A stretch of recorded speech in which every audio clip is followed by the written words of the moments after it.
The Curse of Frankenstein. This is today's review. This is Peter Cushing as Dr. Victor Frankenstein and Christopher Lee as his abomination, the creature, Frankenstein's monster. How much better can it be? How can you do an October horror movie marathon without a little bit of Peter Cushing and Christopher Lee in your life? I mean, I suppose you could, but would it be worth it?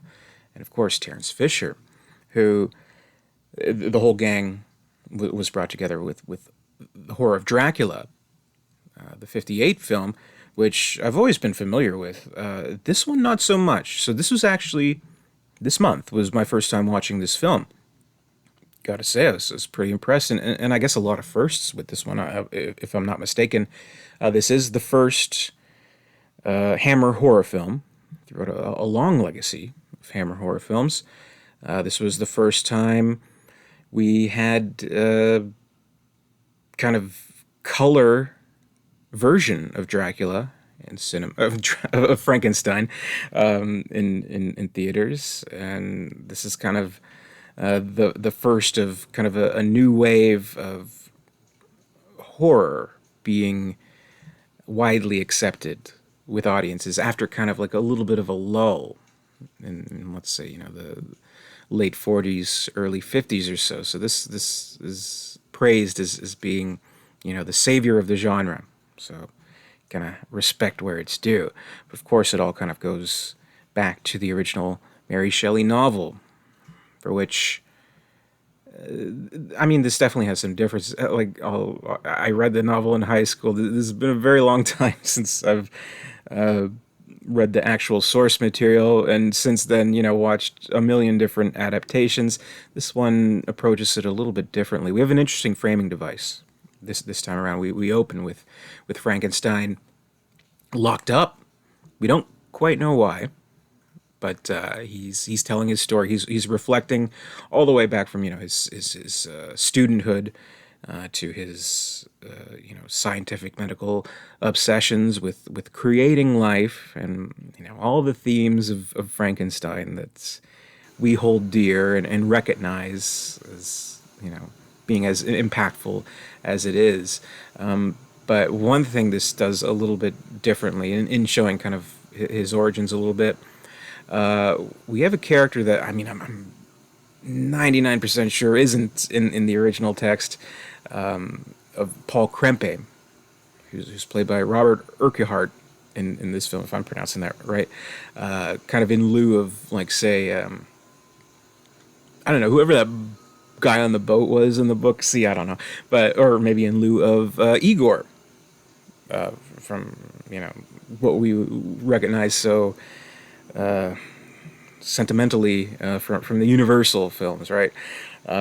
So we have that, and he begins as Frankenstein's tutor, but then becomes his colleague, and they begin their experiments. So that's what we see in this story, as Frankenstein reflects on his horrible mistakes, his curse, and they eventually create this monster, played by Christopher Lee, and this character, Paul, is beginning to realize the folly of their ways and their perversion of nature and all things good. And Frankenstein's obsession just blinds him.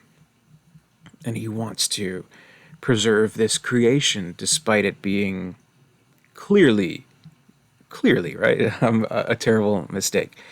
And it's basically the classic Frankenstein story where we have involvement with Frankenstein's betrothed Elizabeth, but here we have kind of a mistress on the side, Justine.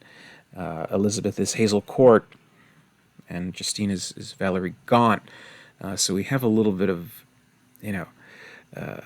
sensuality thrown in, just a little bit, kind of like a chamber drama thrown in, and that's another thing, like, with the color cinematography, they definitely take advantage of the costume and set design of the film. Very great costumes in this movie. The Victorian era of the late 1800s, and really vibrant sets when it comes to, the laboratory, all the, cheesy bubbling little beakers and tubes and spinning motions and all that kind of stuff, which is, how does this practically work? I don't know. It's just kind of nice to look at. So we have all those elements which work really good. And I mean, at the end of it all, what really sells this is the acting. Peter Cushing is absolutely brilliant.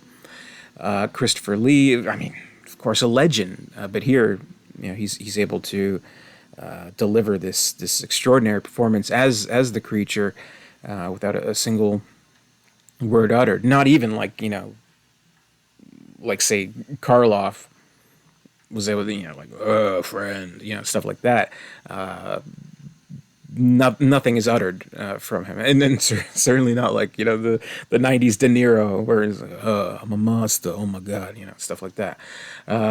Here he, it's all just brute force. It's this unstoppable force that Frankenstein is just so reluctant to vanquish, much to his detriment, as we learn. And I mean, maybe I don't want to get into too much spoilers here, just in case you haven't seen this movie from 1957. But with that framing device, it kind of works in a really nice way where, in very unexpectedly, I found, you could almost interpret it as Frankenstein is just mad, that this story is his own psychotic invention, where none of this really happened, and he's in that cell. He's locked away for a good reason. So that was very interesting. Though, admittedly, I haven't seen the sequels, so I can't tell you for sure. Though I'm sure that little conceit is done away with.